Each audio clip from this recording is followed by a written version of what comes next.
ক্লাসটা কি এখানে জি স্যার কই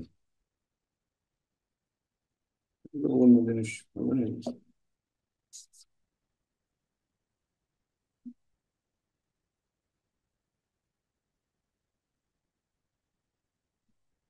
এই ক্লাসটা কোথায় এখানে নিচে নিচে এর মধ্যে ঠিক আছে ওটা কিছু নেই।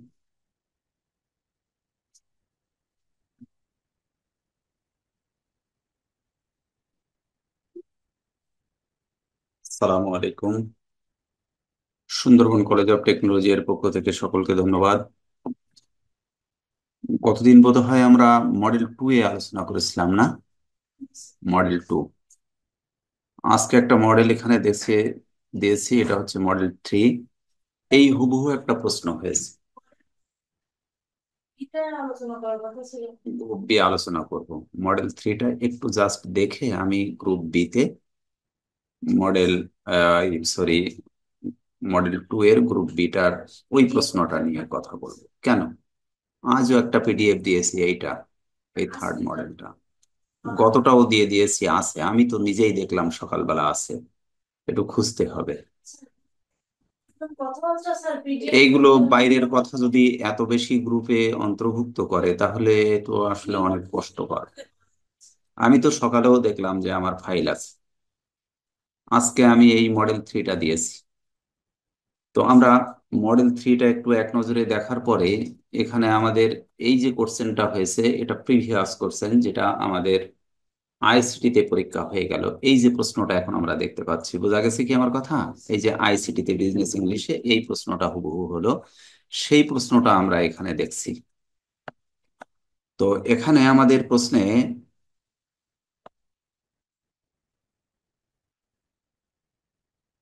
আমরা বরাবরই এমসিকিউ দেখছি বেশ কিছু, এখানে না 7টা এমসিকিউ আছে না? এই এমসিকিউ এর মধ্যে সবগুলো অতি সহজ এবং রিপিট করেছে প্রায়গুলো। তো এর পূর্বে আমরা প্রথম যে কাজটা করতে চাচ্ছিলাম সেটা হচ্ছে যে প্রিভিয়াস যে মডেল 2 এর মধ্যে বোধহয় গ্রুপ মডেল 2 তে না, মডেল 2 তে গ্রুপ 2 এর আলোচনা আমরা করতে চাচ্ছিলাম, তাই না? গ্রুপ 2 এর আলোচনা। তো আমরা গ্রুপ 2 তে যাই। গ্রুপ 2 তে আমরা কিন্তু স্টেপের উপরে গতদিন কথা বলেছিলাম, তাই না? স্টেপের উপরে কথা বলেছিলাম না? হ্যাঁ, স্টেপ অফ কি যেন, সেলফ, কি কি বলছিলাম মনে নেই? সেলফ ইন্ট্রোডিউস, তাই তো? নিজের পরিচয়টা কিভাবে তুলে ধরতে হবে, এটা দুইটা আঙ্গিকে আমি কথা বলেছিলাম। একটা হচ্ছে জাস্ট প্যারাগ্রাফ আকারে আমরা এটাকে তুলে ধরবো, আর একটা হচ্ছে স্টেপটা, কোন কোন step will I follow to introduce my self, which step should I include, আমার উচিত কোন স্টেপগুলোকে ইনক্লুড করা, অন্তর্ভুক্ত করা যদি আমি আমার পরিচয়টা তুলে ধরি। এ ব্যাপারে বোধহয় কথা হয়েছিল, তাই না? এবং ক্লাসটা শেষও করেছিলাম এই প্রশ্নের উপরে, তাই তো? এটার উপরে ধারণা চলে আসছে না একটা? তবে আমার মনে হয় যতদূর আমি প্রশ্ন দেখেছি, এই প্যারাগ্রাফ আকারে লেখাটা একবার মাত্র পরীক্ষায় এসেছে। আমার কথা ক্লিয়ার কিনা? একবার। আর যতবার পরীক্ষায় এসেছে এই স্টেপটা বেশি পড়েছে। তাহলে স্টেপটা কিন্তু খুব বেশি ইম্পর্টেন্ট, ক্লিয়ার? আর গ্রুপে যেটা পাওয়া যাচ্ছে না, আগামী সপ্তাহে যদি আল্লাহ বাঁচিয়ে রাখে তাহলে গ্রুপটা কিন্তু অত্যন্ত গুরুত্বপূর্ণ। ওখানে আমি সাজেশন আমি রেডি করে ফেলেছি, অল্প একটু কাজ বাকি আছে বলে আজকে সাজেশনটা সেন্ড করিনি। আগামী ক্লাসের আগে এই সপ্তাহের মধ্যে যে কোনো দিন সাজেশনটা সেন্ড করবো ইনশাল্লাহ, বুধ অথবা বৃহস্পতিবারে আশা করি। এবং উত্তরপত্র আংশিক যতদূর পারা যায় ওটা আমি দিয়ে দেব। আর যেটুকু বাকি থাকবে নেক্সট ক্লাসের মধ্যে আমি ট্রাই করব এটা দেওয়ার। ক্লিয়ার হয়েছে কি আমার কথা? আর এটা শিট আকারেও আমাদের এখানে পাওয়া যাবে, এখানে শিট আকারে পাওয়া যাবে। টোটাল শিটটা একীভূত করেও আমি এখানে এক কপি রাখার চেষ্টা করব।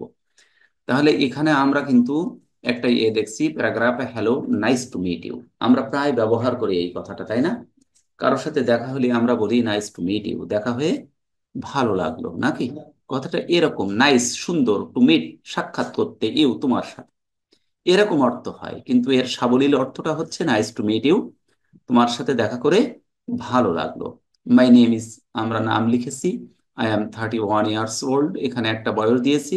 অ্যান্ড আই এম কার্লি working as an office assistant, accountant assistant at কি যেন, উসমানপুর হাই স্কুল, একটা নাম দিয়ে দিলাম, যে কোনো একটা নাম আমরা লিখবো যে আমরা কোথায় কাজ করি। অথবা আমরা লিখতে পারি আই এম কারেন্টলি ওয়ার্কিং, না লিখে I am currently reading, I am currently studying, এরকম কথা লিখতে পারি নাকি।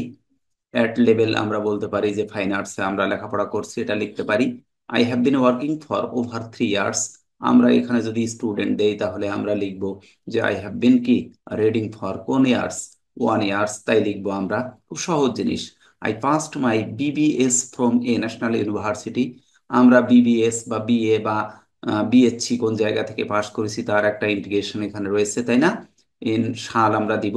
তারপরে I am currently living in কি চট্টগ্রাম, আমি চট্টগ্রামে বাস করছি। আই এম কারেন্টলি লিভিং, যেখানে আমি বাস করছি সেটা সহজ একটা জিনিস। মাই হবিজ ইনক্লুড, এখানে হবিসটা হচ্ছে কি কুকিং অ্যান্ড ওয়াচিং মুভিজ, এই দুটো হচ্ছে আমার হবি, তাই না, আমার শখ। I enjoy reading and spending time with my family in my free time, আমি আমার ফ্রি টাইমে সব থেকে ভালো লাগে আমার বই পড়তে এবং আমার ফ্যামিলির সাথে সময় কাটাতে, তাই না। তো এই জায়গায় সেলফ ইন্ট্রোডিউসটা দেওয়ার সময় কয়েকটা জিনিস খেয়াল রাখা দরকার। আমি গতদিন বলেছিলাম যে আমার নাম এবং নিকনেম, এখানে কিন্তু নিকনেম আমি দেয়নি, দিয়েছি নাকি, সুজন কুমার, তাহলে দাস, এনার নিকনেম নাই। তাহলে যদি নিকনেম থাকে তাহলে এটা জরুরি একটা বিষয় যে নামের পাশাপাশি আমাকে কি দিতে হবে, আমার নিকনেমটা দিতে হবে, তাই তো। আর নিকনেমও আমি লিখতে পারি, অথবা পিপল কল মি লিখতে পারি, অথবা মাই মাদার কল মি, এভাবে বিভিন্ন ভাবে ইনিয়ে বিনিয়ে কথাটা লেখা যায় নাকি। আর বয়স, তাহলে দুইটা জিনিস গেল, আমার নিকনেম। স্যার কয় দাগের স্যার স্যার কয় দাগের আলোচনা করছেন? এটা আলোচনা করছি 2 নাম্বার মডেল, প্রিভিয়াস যে মডেলটা আমি করেছিলাম গত ক্লাসে, এই এ ক্লাস গ্রুপ। 4 নাম্বার প্রশ্নর পরটা আমি আলোচনা করছি। 4 নাম্বার আহ, প্রশ্ন আপনি কি স্ক্রিনে দেখতে পাচ্ছেন? দেখা যাচ্ছে না, হ্যালো, দেখা যাচ্ছে না ওটা। দেখা এখন দেখা যাচ্ছে না? গ্রুপ এ প্রথমে আছে তাইতে। আমি বলছি কি আপনার স্ক্রিনটা কি, আমার স্ক্রিনটা কি আপনি দেখতে পাচ্ছেন? কথা বলেন। দেখ- দেখতে পাচ্ছি গ্রুপ এ প্রথমে এক দাগেই দেখতে পাচ্ছি। গ্রুপ এ দেখতে পাচ্ছেন? কেন, হ্যাঁ। কি ব্যাপার?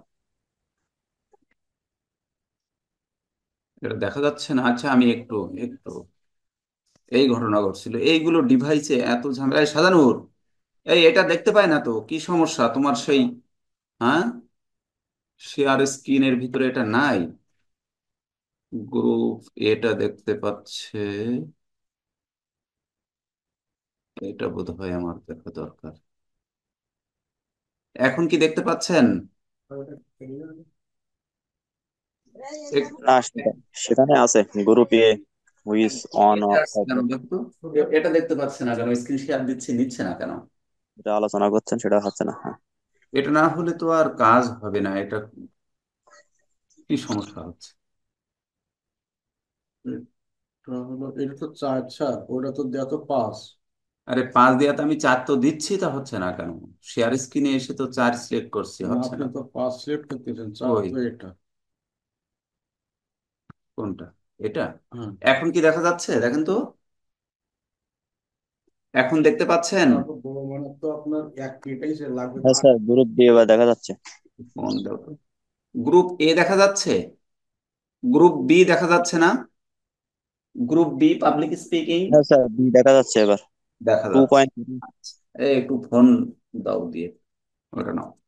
আচ্ছা, আমরা এখানে গতদিন আলোচনা করেছিলাম, দেখেন এই প্রশ্নটা খুব বেশি ইম্পর্টেন্ট এবং প্রায় পরীক্ষায় আসতে দেখা যায়, আমরা দেখেছি এটা প্রায় পরীক্ষায় রিপিট করে, অথবা একবার না আসলে অন্যবার এটা আসতে দেখা যায়।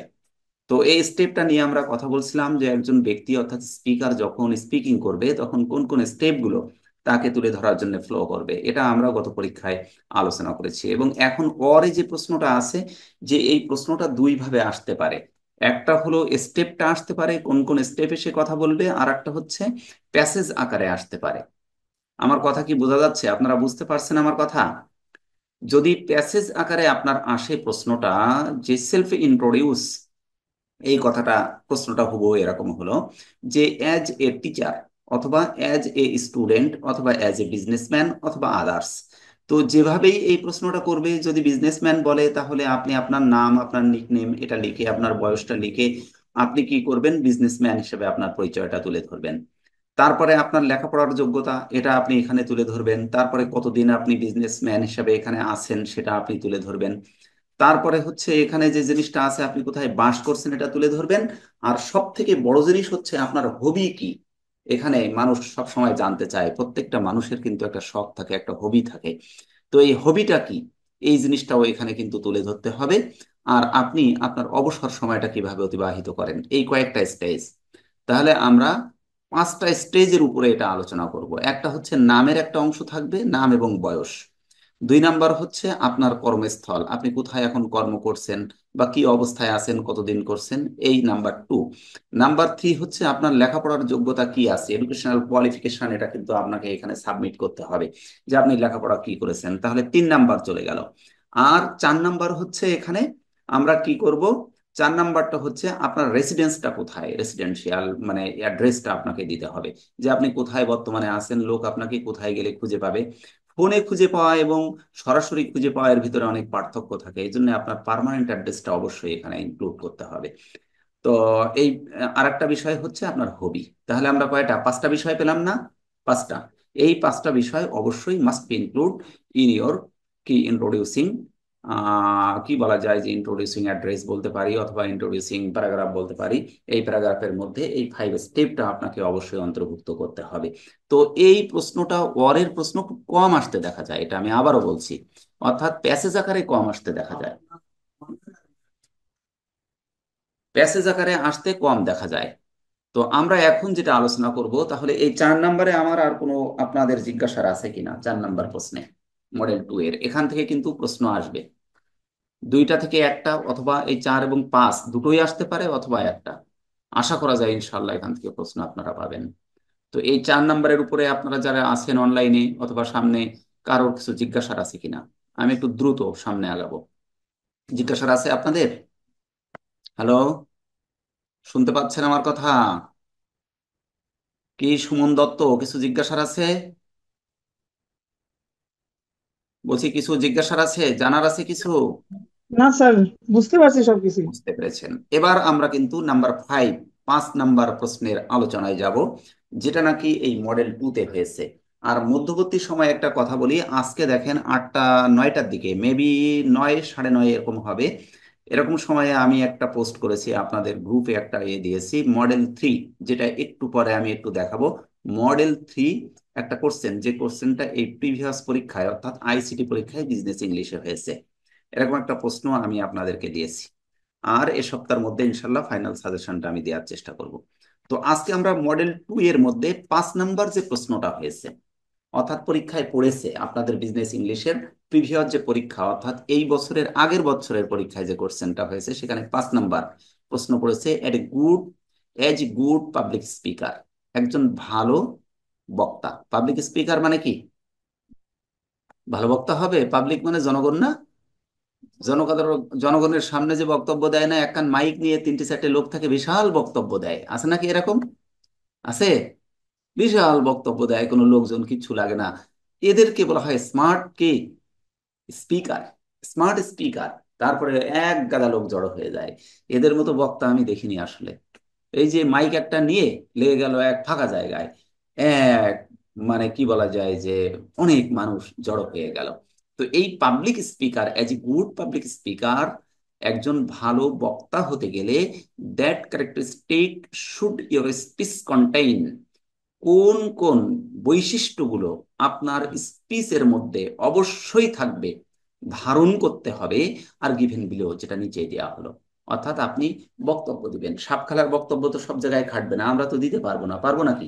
আমরা স্পেসিফিক কোনো একটা বিষয়ের উপরে কিন্তু বক্তব্য দিব। এই বক্তব্যটা দেওয়ার সময় কোন কোন বিষয়গুলোকে হাইলাইট করতে হবে এবং কোন কোন বিষয়গুলো না থাকলে ওই স্পিচটা অ্যাপিলিং হবে না, অর্থাৎ আবেদন মুখর হবে না, এই বিষয়টা আমাদের লক্ষণীয়। এবং প্রশ্নটা এভাবে হুবহু আসছে কিন্তু পরীক্ষায়। ক্লিয়ার? তাহলে কোন কোন বৈশিষ্ট্যগুলো সাথে নিয়ে আমরা আমাদের বক্তব্যটা উপস্থাপন করব তার উপরে এখন আমরা আলোচনা করব। তো এই এই বিষয়টা আলোচনার পূর্বে আমাদের দেখতে হবে যে পাবলিক স্পিকিংটা আসলে কেমন একটা জিনিস। এখানে আমরা লিখছি কিন্তু public speaking can be terrifying. এটা একটা ভীতিপ্রদ বিষয়, যার বক্তব্য দেওয়ার অভ্যাস না, যার ক্লাস নেওয়ার অভ্যাস না। এখন এই অনলাইন ক্লাস যখন শুরু হলো প্রথম, ওই যে করোনার মধ্যে, আমার কিন্তু ইতিপূর্বে কখনো অনলাইন ক্লাসের অভ্যাস ছিল না। একটা স্টুডেন্টও সামনে নাই, এখন তো স্টুডেন্ট থাকে প্লাস আমরা অনলাইনে ক্লাস নিই, একটা স্টুডেন্টও না, ক্লাস নিতে হবে। একেবারে কি একটা আনইজি অবস্থা, যেন খানিকটা অসম্ভব হয়ে পড়ে এই ক্লাস নেওয়াটা, তাই না? তো এই সামনে থাকলে কিন্তু বক্তার বক্তব্য একরকম, আর সামনে না থাকা ফাঁকা ময়দানে বুলি দেওয়া এটা কিন্তু আর একরকম। তো আপনাকে মনে রাখতে হবে যে আপনার সামনে যারা আছে এরা সব আপনার ছাত্র নাকি, যদিও সে জি স্যার। শিক্ষক, যদিও সে অনেক বড় মাপের কোনো পণ্ডিত, কিন্তু আপনি যখন স্পিকিং স্টেজে দাঁড়াবেন তখন মনে করতে হবে you have to remain that wall of audience আর কে, ইয়োর স্টুডেন্ট। সব অডিয়েন্স আপনার কিন্তু ছাত্র, এবং ওরা কিচ্ছু জানে না। ওরা কি করে? কিছুই জানে না। আপনি যা জানেন ওটা ঠিকঠাক আছে। তাই বলে এরকম করা যাবে না যে আমি ভুল বলছি, অডিয়েন্সের মধ্য থেকে একটা রিপিট আসছে যে স্যার এটা মেবি এরকম হলে কেমন হতো, সাজ অ্যান্ড সাজ, তখন কিন্তু এটাকে আবার ওভারটেক করা যাবে না, ডিনাই করা যাবে না। কিন্তু আপনি প্রথমেই যদি মনে করেন যে আমি ভুল বলতেই যাচ্ছি বা বলেই যাচ্ছি, তাহলে আপনার বক্তব্য কিন্তু কোনো অবস্থাতেই অ্যাপিলিং হবে না, গ্রহণযোগ্য হবে না এটা। এই জন্য আপনি যখন দাঁড়াবেন তখন অবশ্যই আপনার কোয়ালিটিটাকে ইমপ্রুভ করে, কোয়ালিটিটাকে গ্যাদার করে, তারপরে অধিক জ্ঞান মোটামুটি একটা আহরণ করার চেষ্টা করে, সংযোজিত করে, তারপরে আপনাকে কিন্তু আপনার বক্তব্যটা থ্রো করতে হবে, এবং আপনার স্টেজে আপনাকে কি করতে হবে, আসীন হতে হবে। যদি আপনার ভিতরে না থাকে তাহলে কিন্তু স্টুডেন্টরা যখন প্রশ্ন করবে তখন আপনি একটা হতবিহ্বল অবস্থায় পড়ে যাবেন, কিংকর্তব্য বিমূঢ় হয়ে যাবে, এবং পরবর্তী যে বক্তব্যের ফলোটা এটা কিন্তু নষ্ট হয়ে যাবে, ঠিক কিনা? এজন্য আপনাকে সেলফ কনফিডেন্স, এটা কিন্তু অত্যন্ত গুরুত্বপূর্ণ একটা বিষয়। তো এখানে বলা হচ্ছে যে পাবলিক স্পিকিংটা ক্যান বি টেরিফাইং, যে বক্তব্য দেয়নি, যে মাইক ধরেনি কখনো, ওকে প্রথম দিন মাইক দিয়ে দিকেন কাছে, মাইক দিলে কি হবে? কথা বলতে পারবে নাকি? কোনো অবস্থাতেই, কোনো অবস্থাতেই it's quite impossible to express himself. তার নিজেকে উপস্থাপন করা একেবারেই অসম্ভব হয়ে দাঁড়াবে। একটা কথা বলবে তো আর একটা বলতে পারবে না, এরকম একটা অবস্থা হবে। তো এটা হচ্ছে একটা টেরিফাইং, একটা ভীতিপ্রদ বিষয়। But when you care about your career, যখন আপনি আপনার ক্যারিয়ারকে, আপনার যোগ্যতাকে আপনি কি করবেন, কেয়ার, কেয়ার শব্দের অর্থ কি? যত্নশীল হবেন আপনার যোগ্যতার উপরে। প্রোগ্রেশন, প্রোগ্রেশন শব্দের অর্থ কি? আপনার ক্যারিয়ার উন্নয়নের ক্ষেত্রে আপনি যত্নবান হবেন। You need to find a way to get your voice out. তখন অবশ্যই কি হবে, তোমার প্রয়োজন হবে টু ফাইন্ড, খুঁজে পেতে, এ ওয়ে একটা পথ, two get your voice out, যে কিভাবে আপনি আপনার বক্তব্যটাকে আউট করবেন, প্রকাশ করবেন। এই পথটা তখনই খুঁজে পাবেন যখন আপনি আপনার কেরিয়ারের উপরে, মানে কেরিয়ারের প্রোগ্রেসটার উপরে আপনি যত্নশীল হবেন। আমি কি ক্লিয়ার করতে পেরেছি? যেমন আজকে আমি পাবলিক স্পিকিং এর উপরে ক্লাসটা করব আপনাদের, বাট এখানে আমার কিন্তু একটা পুয়ার, কি বলা যায়, যে পুয়ার ধারণা আমার মধ্যে আছে, পুয়ার স্কিল আছে, পুয়ার স্কিল অর্থাৎ কম দক্ষতা আছে। তাহলে এই কম দক্ষতা নিয়ে আমার কিন্তু এখানে দাঁড়ানো কোনো অবস্থাতেই উচিত হবে না।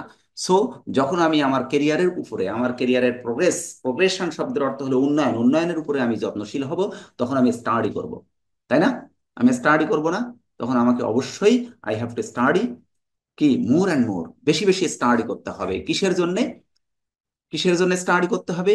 টু টিচ মাই অডিয়েন্স, আমার অডিয়েন্সকে কিন্তু প্রশিক্ষণের ব্যাপারে আমাকে বেশি বেশি করে অধ্যয়ন করতে হবে। সেই কথাটা এখানে বলতে চাচ্ছে, যে আপনার ক্যারিয়ারের উপরে আপনি যত্নশীল হবেন, আর যখন যত্নশীল হবেন তখন একটা পথ আপনি খুঁজে পাবেন, যে পথটা দিয়ে আপনি আপনার ভয়েসটাকে আউট করবেন। ভয়েস আউট মানে কি?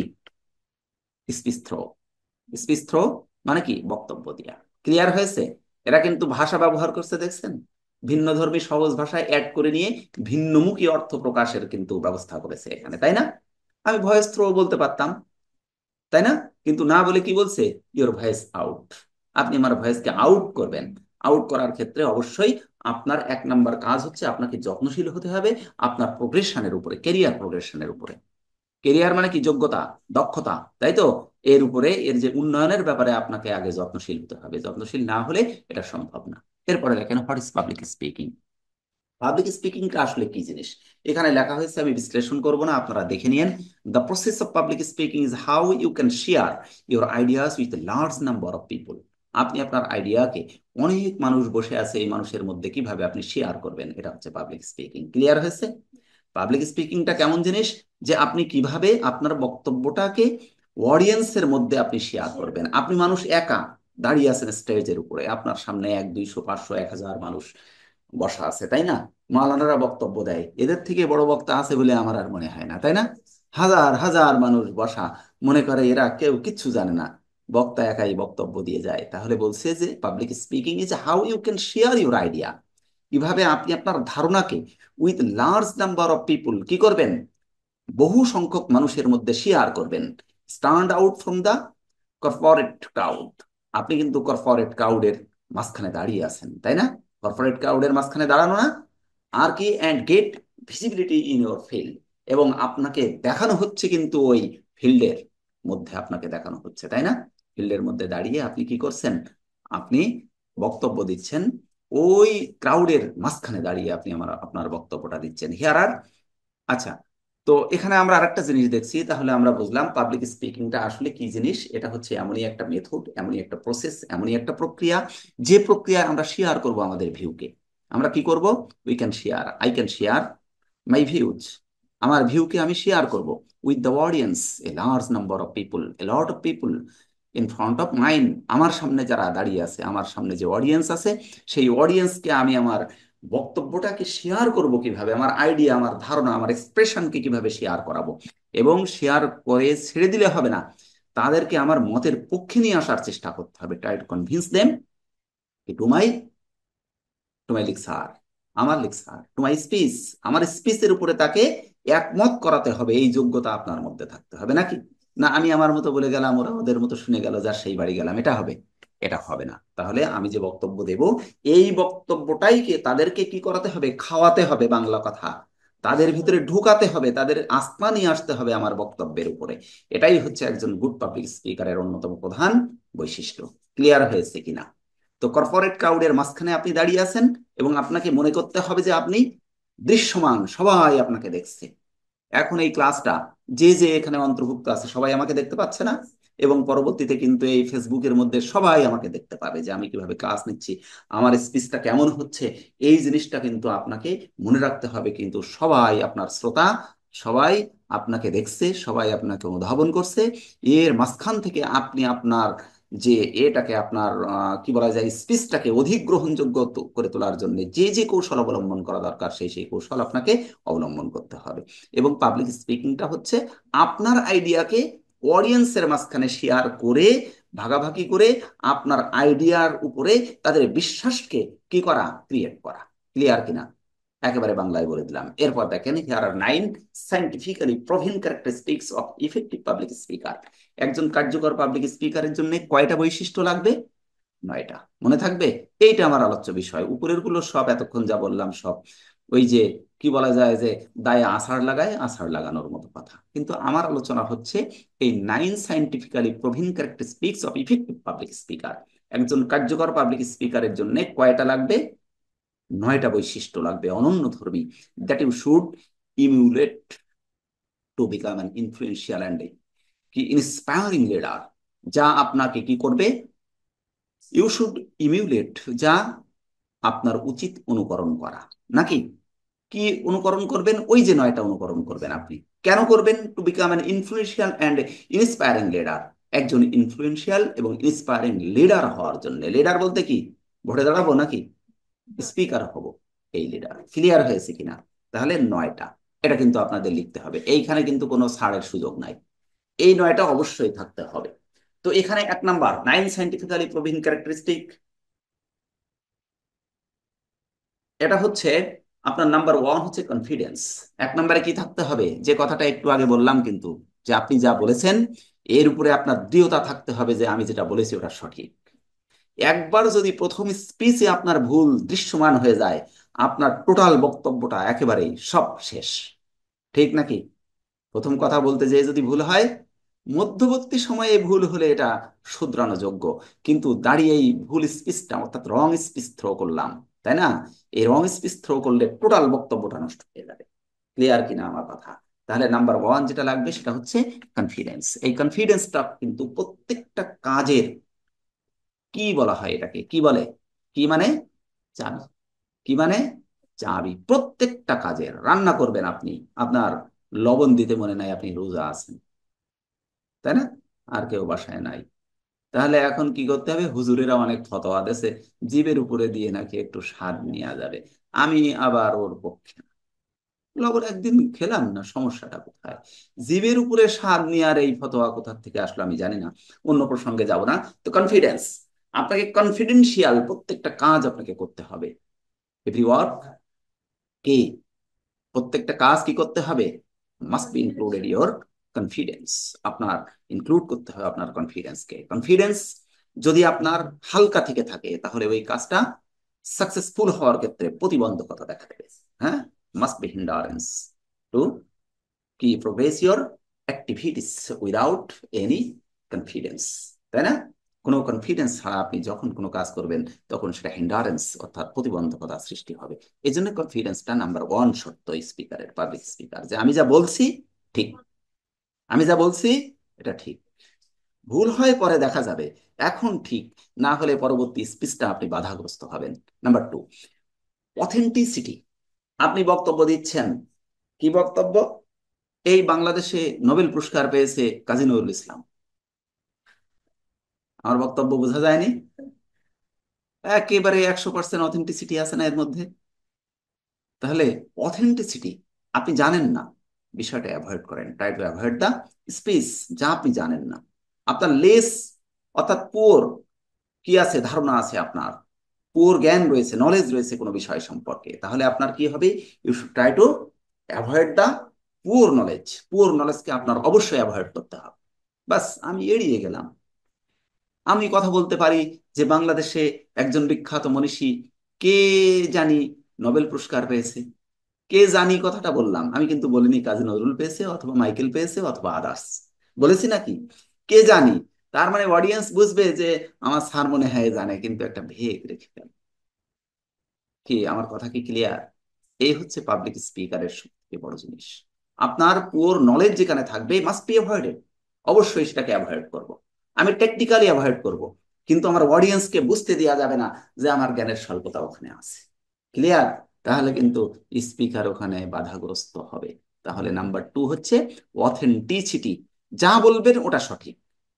মানুষ তো ভুল হতে পারে, কিন্তু কম না হয় বেটার এই ক্ষেত্রে।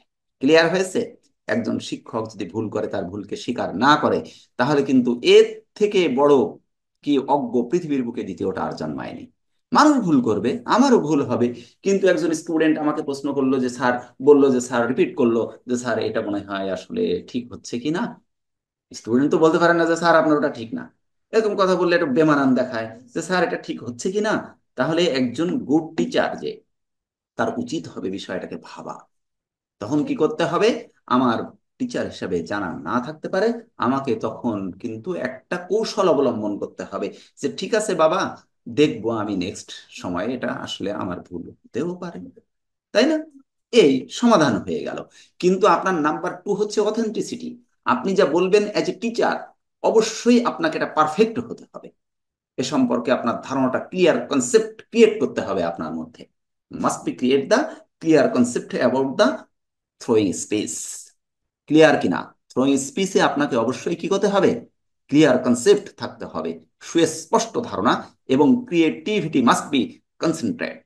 আপনাকে কনসেন্ট্রেট করতে হবে। ক্লিয়ার কি? ক্রিয়েটিভিটি, সৃজনশীলতাও তার মধ্যে থাকতে হবে। নাম্বার থ্রি হচ্ছে পেশন। পেশন শব্দের অর্থ কি? প্রেষণা। পেশন মানে কি? প্রেষণা। প্রেষণা কি জিনিস? এটা আবার মনোবিজ্ঞান, শিক্ষা মনোবিজ্ঞানের ভাষা, তাই না? জানার প্রচেষ্টা। তো আমি খুব বেশি আলোচনায় যাব না। এরপরে number four, practice not memorising. এই মুখস্থ করে এখানে এসে বক্তব্য যদি দেই আমি এখন, এটা কি হবে? আমার অডিয়েন্সের মধ্য থেকে একটা প্রশ্ন আসতে পারে, সেই প্রশ্নটা অপেক্ষাকৃত যথার্থ উত্তর দেওয়ার মতো যোগ্যতা, quality must be create in the কি memory of public speaker. Public স্পিকারের মেমোরিতে তার বিশ্বাসের মধ্যে অবশ্যই এই জিনিসটা থাকতে হবে। সৃজনশীলতা যেটাকে বলা হয় ক্রিয়েটিভিটি, নট মেমোরাইজিং। এখানে বলে দিয়েছে কিন্তু মেমোরাইজেশন কোনো অবস্থাতে চলবে না একজন পাবলিক স্পিকারের। মুখস্থ করে গেলে ও কোনো অবস্থাতেই ওই বক্তব্য দিতে পারবে না। আমরা আজও পর্যন্ত একটা কথা প্রায় বলা লাগে যে হুবহু মুখস্থ করে হুবহু সঠিক লেখা, এটা কিন্তু একেবারে খানিকটা অসম্ভব। হয়তো কোথাও কমা, কোথাও মানে কি বলা যায় দাড়ি, কোথাও ফুল স্টপ, কোথাও এই সমস্ত একটা না একটা এক জায়গায় ঝামেলা, অথবা ওখানে কোথাও হচ্ছে ওভার রাইটিং। হয় না, এটাও হবেই। তো সঙ্গত কারণে মেমোরাইজটা কোনো অবস্থায় পাবলিক স্পিকারের জন্য আদৌ গ্রহণযোগ্য নয়। তাকে প্র্যাকটিস করতে হবে, বারবার অনুশীলন করতে হবে। বারবার অনুশীলনের মাধ্যমে একটা পর্যায়ে আসলে তার বক্তব্য কিন্তু একটা থ্রো করার আগে আর 10টাই সে পিছনে হাজির থাকবে, থাকবে না? থাকবে কিন্তু। এরপরে number 5, speak in a natural voice. আপনার ভয়েস রয়েছে একটা, আল্লাহ রাব্বুল আলামিন প্রত্যেকটা মানুষের একটা ভয়েস দিয়েছে না একটা কণ্ঠস্বর। কারোর কণ্ঠস্বর অনেক সুন্দর, কারোর একটু খারাপ, কারোর আর একটু খারাপ, কারোর শুনলে একেবারে ভালো লাগে না। তো যা আল্লাহ দিয়েছে ওই ভয়েসকে সাথে নিয়ে আপনার কথা বলতে হবে। আপনি ভয়েসটাকে যদি আর্টিফিশিয়ালি আর্ট করার চেষ্টা করেন, তাহলে এই আর্ট ভয়েসটা একটা সময় কি হয়ে যাবে, হঠাৎ করে আপনার অরিজিনালিটিটা কি হয়ে যাবে, প্রকাশ হয়ে যাবে, লাইট হয়ে যাবে। এবং তখন পুরোটা একদম বিধ্বস্ত অবস্থা হয়ে যাবে। সঙ্গত কারণে আপনার যে পাওয়ারটা, যে স্পিকিং ভয়েসটা আপনাকে দিয়েছে স্রষ্টা, ওই ভয়েসটাকে আপনি মোবিলাইজড করে, ওই ভয়েসটাকে মডারেট করে, ওই ভয়েসটাকে আরো ক্রিয়েটিভিটি করে, ওই ভয়েসটাকে কত সুন্দর করে উপস্থাপন করা যায় সেটা আপনার মনে রাখতে হবে পাবলিক স্পিকার হিসাবে। তা না হলে আপনি গান গাইতে পারেন, ধরেন আব্দুল হাদির মতো, এবার গান গাওয়ার চেষ্টা করলেন রুনা লায়লার মতো, তা তো হবে না, দুটো তো মেলবে না। মেলবে নাকি? কারণ দুজনের দুই রকম কণ্ঠ স্রষ্টা দিয়েছে।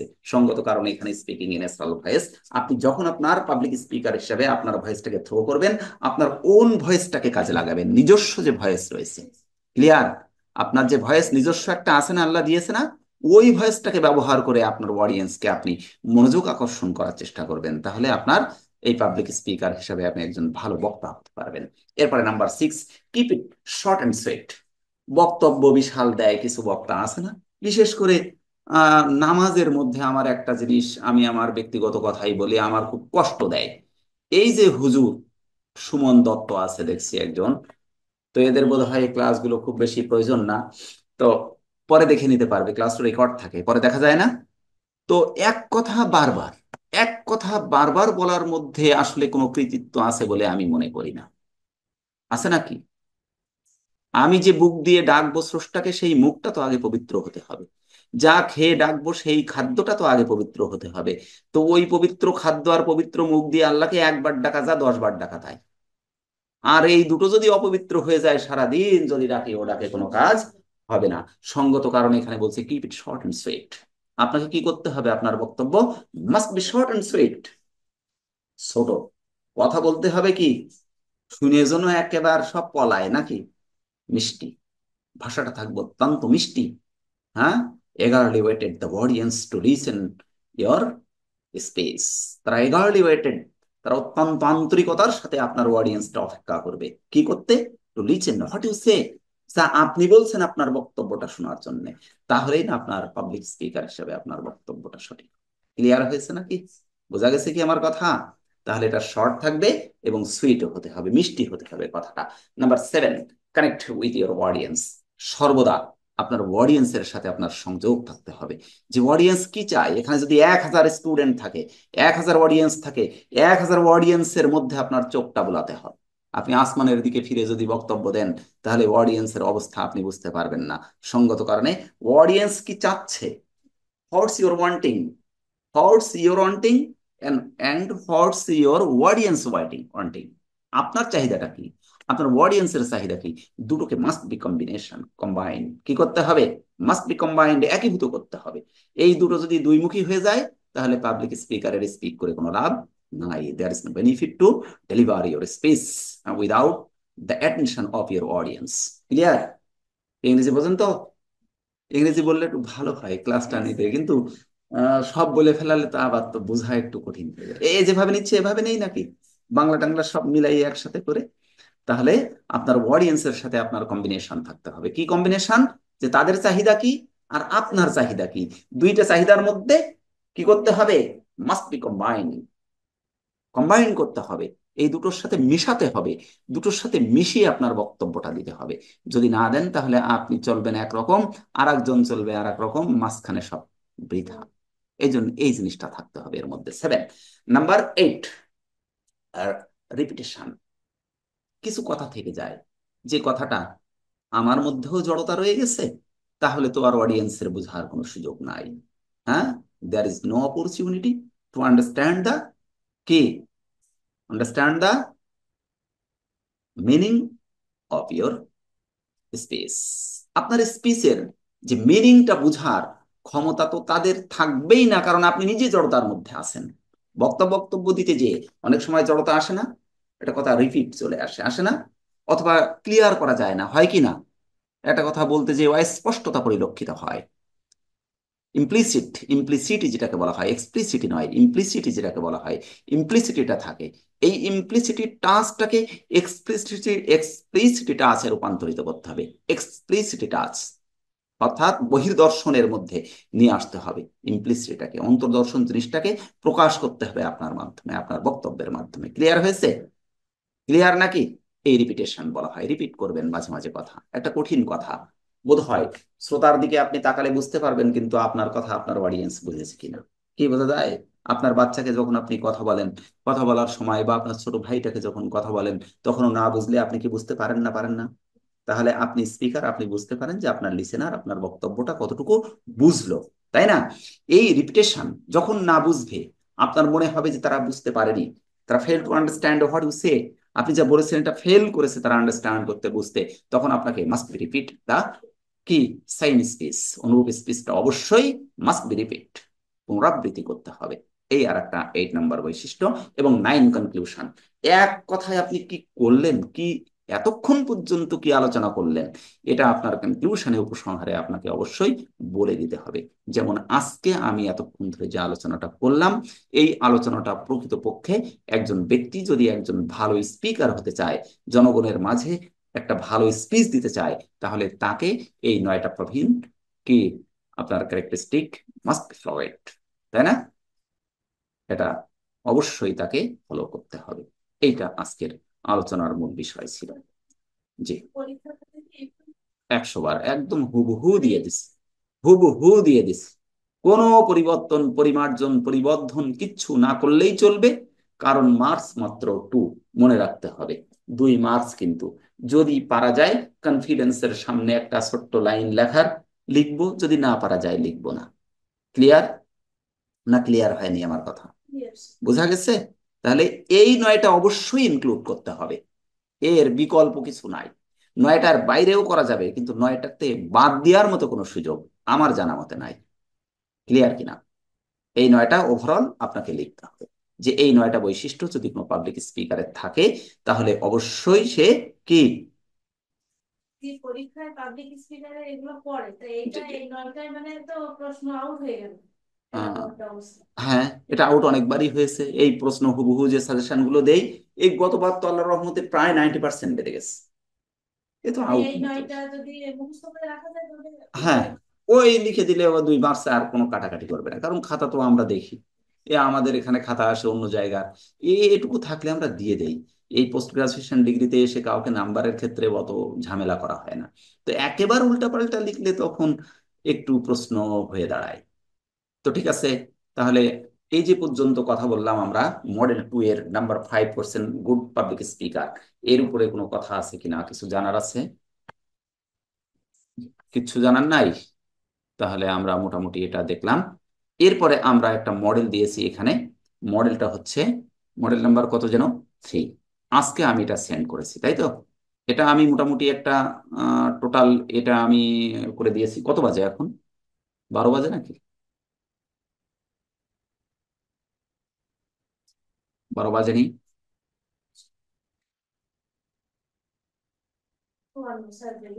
কি ছেড়ে দেবো ক্লাস? থাকবে এ পর্যন্ত? তো এখানে আমরা দেখছি হচ্ছে একটা মডেল এখানে দিয়েছি। এই মডেলে আমাদের 7টা এমসিকিউ আছে। এটা আজকে বাসায় যেয়ে দেখেন, দেখার পরে আমি গ্রুপে দিয়ে দিয়েছি, দেখার পরে এটা নিয়ে আলোচনা করবো। এর কয়েকটা জায়গায় একটু আলোচনা করার মতো আছে, যেমন এখানে এই একটা বিষয় আছে, জি নাম্বার প্রশ্নটা আছে, এই যে the term NB stand for, তাই না? এই জিনিসটা সত্যিকার অর্থে আমার নিজের অজানা ছিল, আমি নিজেই বলছি আমার নিজের অজানা ছিল। এই যে এনবি শব্দটা, আসলে এনবিটা হচ্ছে ইলাবোরেটেড ওয়ার্ড না অ্যাব্রিভিয়েটেড ওয়ার্ড? একদিন কিন্তু কথা বলেছি এ সম্পর্কে। এটা অ্যাব্রিভিয়েটেড না? অ্যাব্রিভিয়েটেড, এন দিয়ে একটা হবে, বি দিয়ে একটা হবে। তো এই এন দিয়ে যেটা দেখছি, নোটা বেনে, এ আমার জানা ছিল না, আমি জানতাম না। এই পরীক্ষায় এই প্রশ্নটা হওয়ার পরে আমি জেনেছি, আমি টিচার, আমি জানতাম না এটা। ওই যে লিখে দিয়েছি, ওই যে লেখা দেখা যাচ্ছে, ওইখানে পড়লেই বোঝা যাবে, নোটা বিনে, এটা অর্থ হবে নবিল। আমরা এনবি দিয়ে তো নবিল লিখতে পারি না, পারি না? পারি। নোট দ্যাট লিখতে পারি নাকি? পারি না, এটা এটা বাইরে, তাই না? আচ্ছা, নোট বিল আমরা লিখতে পারি, হ্যাঁ, লক্ষণীয় একটা বিল। নোটেবল বিল লিখতে পারি, পারি। কিন্তু নোটা বিনে, এখানে কিন্তু একটা বিষয় রয়েছে, যেটা একটু কথা বলি এটার উপরে। The term NB stand for, এনবিটা স্ট্যান্ডস ফর কিসের উপরে দাঁড়িয়ে আছে? এখন নোবিল এটা থাকতে পারে, নোট দ্যাট এটা আমরা নিলাম না, বাদ দিলাম, নোটা বিনে এটা হতে পারে। তো এন এবং বি দুটোই কি ক্যাপিটাল লেটার না? ঠিক তো? আমাদের প্রথম যে এ অপশানে আছে, একটা কিন্তু ক্যাপিটাল আর একটা কিন্তু স্মল লেটার। তো আমরা যদি বুদ্ধি খাটাই, সেক্ষেত্রে উত্তর বেরিয়ে আসে, তাই না? হয়তো বুদ্ধিটা আমার আছে, আপনার নাই, বা আরেকজনের আছে, আরেকজনের নাই, এরকম। এই আমি এটা প্রকাশ না করা পর্যন্ত তো বুদ্ধিটা আসেনি। তাহলে বুদ্ধিটা এসে গেল, অনেক সময় এরকম বুদ্ধির প্রয়োজন হয়। এরকম বুদ্ধির প্রয়োজন হয় কারণ এখানে বিষয়টা দেখছি আমরা, যে নোটা বিনে, নোটা বিনেটা হচ্ছে এনটা ক্যাপিটাল লেটার, বিটাও ক্যাপিটাল লেটার, তাহলে উত্তর এইটা। এখন নোটা বিনে আবার কি জিনিস? এ তো এক বিপদ, আমি তো নিজেই জানতাম না মাস্টার, নাকি আমাদের সব জানা থাকবে এমন না। আমি দেখলাম যে বিষয়টা আসলে কি, কি হতে পারে। নোবিল মানে আমরা জানি, নোট দ্যাট মানে আমরা জানি, জানি না?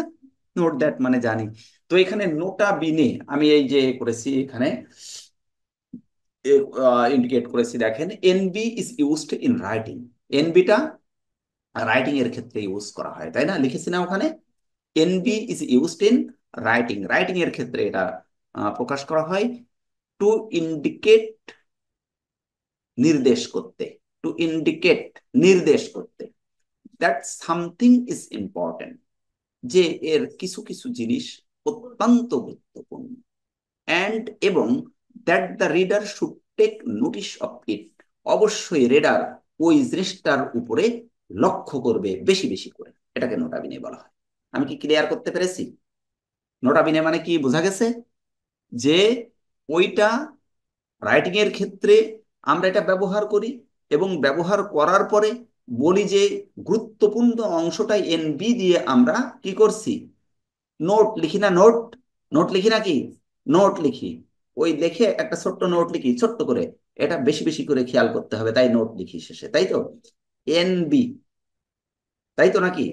তো এটা হচ্ছে ইম্পর্টেন্ট জিনিসটাকে কি করা হয়, হাইলাইট করার জন্য ব্যবহার করা হচ্ছে।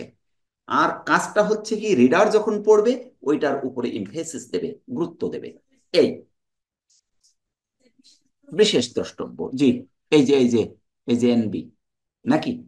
এরপরে কি, নোটা বিনে, এটা লিখছি আমরা, আছে না নোটা বিনে?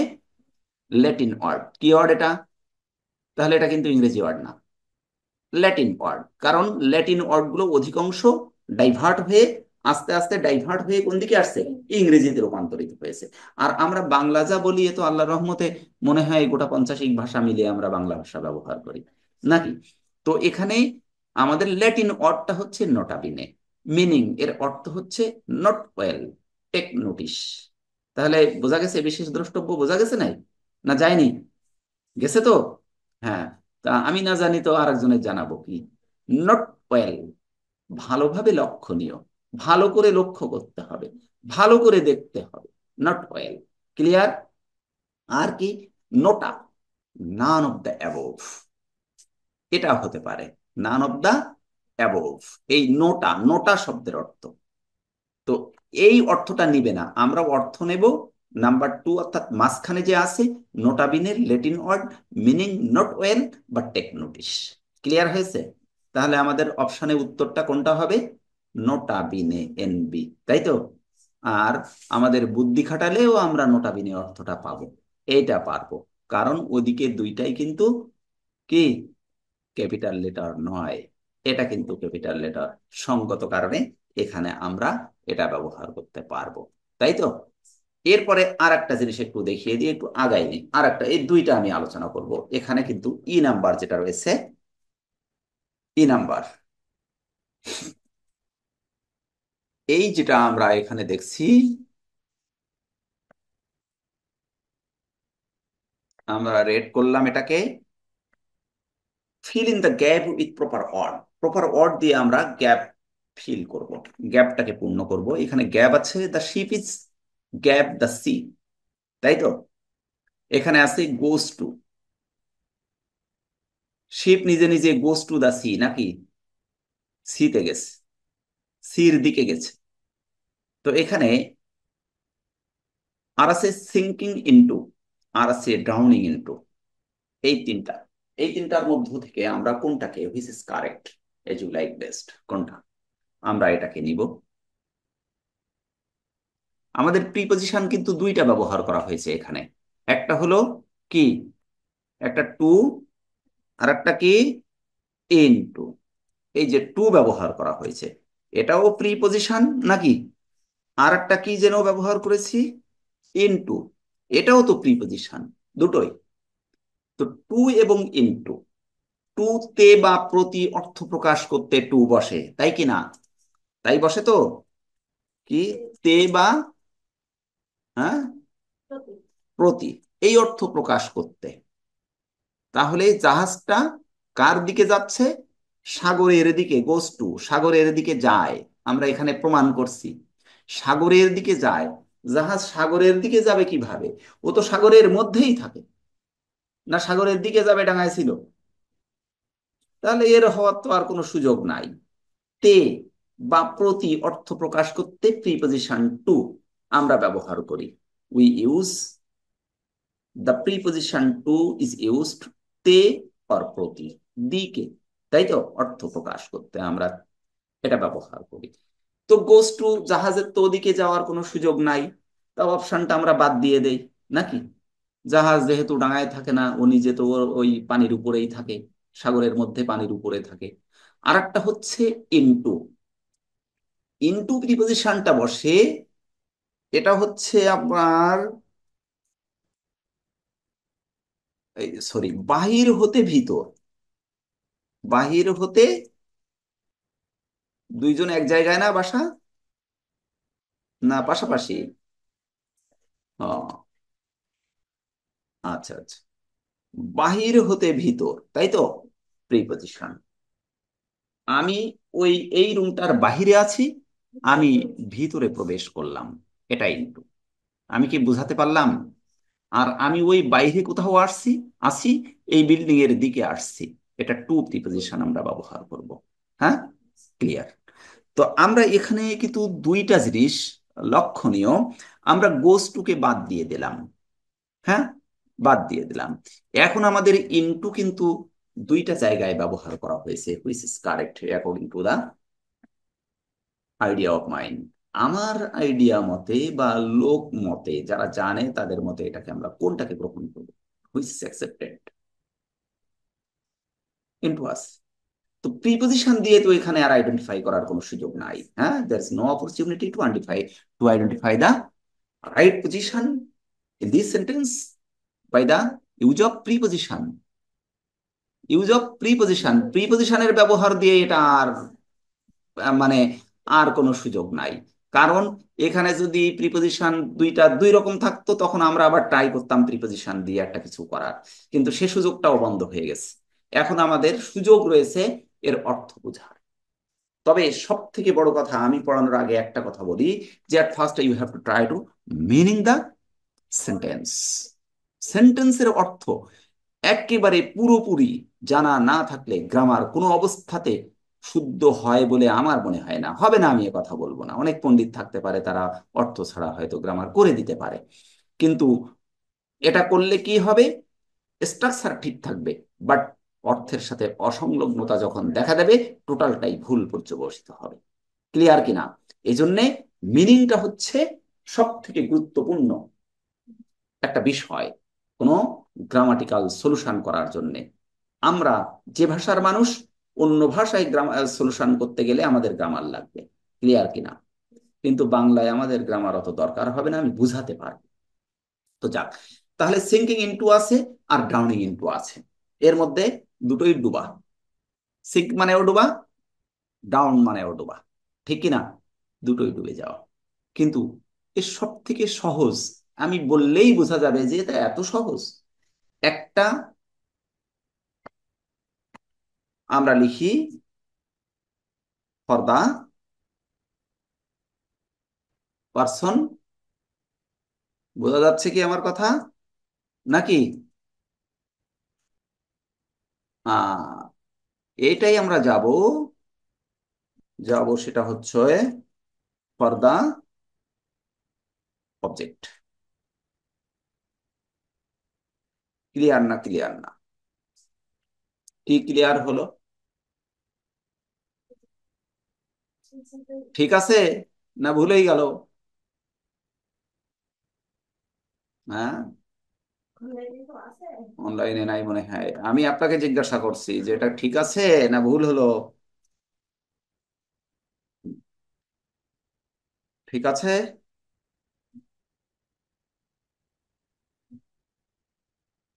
বোঝা যাচ্ছে না? আচ্ছা, তাহলে বোঝা যাবে এখনই। ফর দ্য অবজেক্ট আর ফর দ্য পারসন, ডাউনিং। এই ডাউন শব্দটা ব্যবহার করা হয়, এটা হচ্ছে ব্যক্তির জন্য। আর সিঙ্ক শব্দটা ব্যবহার করা হয় বস্তুর জন্য। আমি কি বোঝাতে পারলাম না পারিনি এখনো? তাহলে উত্তর কোনটা? ইয়েস, এই হচ্ছে টিচারের কাজ, আর কোনো কাজ নেই টিচারের। যেতেই পারে, আমি তো ইচ্ছা করে উল্টালাম, আমি একেবারে ইচ্ছা করে উল্টালাম, দেখছিলাম যে কোনো বক্তব্য আসে কিনা। তাহলে আমরা সিংটা কি করব? For the object. তার মানে ডুবেছে জাহাজ, মানুষ না। মানুষ যদি ডুবতো তাহলে এখানে আমরা ড্রাউনিং শব্দটা ব্যবহার করতাম। তাহলে এই দুইটা আমার কাছে যেন আহ, একটু মনে হয়েছে, একটু ব্যতিক্রম ধর্মী মনে হয়েছে। এই সাতটা মানে এর মধ্যে অপশানের, সরি, এই যে মাল্টিপল চয়েসের মধ্যে এই দুইটা আমার কাছে একটু ব্যতিক্রম ধর্মী মনে হয়েছে, তাই আমি এই দুইটা দেখালাম। আমরা নেক্সট ডেতে এগুলো আপনারা একটু দেখেন, দেখার পরে আমি আলোচনা করার পরে আবার বি গ্রুপে যেগুলো ইম্পর্টেন্ট আছে তার উপরে মোটামুটি আলোচনা করার চেষ্টা করব। যেহেতু 2 নম্বর মডেল, আমরা কিন্তু প্রিভিয়াস আলোচনা করেছিলাম, প্রিভিয়াস ক্লাসে আলোচনা করেছিলাম নাম্বার 4, এবং আজকে আমরা নাম্বার 5 আলোচনা করে ওটা শেষ করলাম, ঠিক আছে? আর আমাদের 2 নম্বর প্রশ্নে গ্রুপ বি তে সর্বদাই তো আমাদের ইডিয়াম ফ্রেজ আসে, তাই না? ইডিয়াম ফ্রেজ এখানেও কয়টা দেয়া আছে, এখানে একটু এক নজরে দেখেন। এই যে ইডিয়াম ফ্রেজ লেখা আছে, কইটা এখানেই তো থাকার কথা। গ্রুপ বিটা কই? এই যে গ্রুপ বি, এই যে ইডিয়াম ফ্রেজ, 3টা ইডিয়াম ফ্রেজ আসছে, বিজ্ঞান, ইন এ নাটসেল, আর ইয়েলো ডগ। এই 3টার অর্থ কিন্তু আমি এখানে লিখে দিয়েছি। আপনারা এই অর্থগুলো দেখবেন, দেখার পরে try to make the sentence according to the কি রুল, নাকি? এবং আমরা এটার ইংরেজি অর্থ লেখার চেষ্টা করব। আমি আগেও বলেছি, এখনো বললাম, ইংরেজিতে অর্থ লিখবো, বাংলায় নয়। আমি কিন্তু বাংলায় দিয়েছি এটাকে বোঝার জন্য। ক্লিয়ার? আচ্ছা, in a brief, in a nutshell, in a brief লিখতে পারি, এটাও বলে দিলাম, নাকি? তারপরে প্রভাবশালী ব্যক্তি বা কোম্পানি, অ্যাফ্লুয়েন্ট পারসন লেখা যায় না? অ্যাফ্লুয়েন্ট পারসন লেখা যায়। তারপরে হীন ব্যক্তি, হীন ব্যক্তি কি? হ্যাঁ, হ্যাঁ, হীন ব্যক্তি। এটা একটা ইংরেজি আমরা নিয়ে আসবো, নিয়ে এসে সেটাকে আমরা ট্রান্সলেট বলি আর মেক সেন্টেন্স বলি, করার চেষ্টা করব এভাবে। আর পরে এখানে যে 3 নম্বরে আছে, imagine you are at an airport, দেখেন একটা ডায়লগ আছে, এইগুলো আমরা আগামী ক্লাসে আলোচনা করব। এবং এর মধ্যবর্তী সময়ের সাজেশনটা আমি ইনশাল্লাহ ট্রাই করব যে একটা পূর্ণাঙ্গ সাজেশন আপনাদেরকে দিয়ে দিব। ঠিক আছে? ধন্যবাদ সকলকে, আজকে এ পর্যন্ত।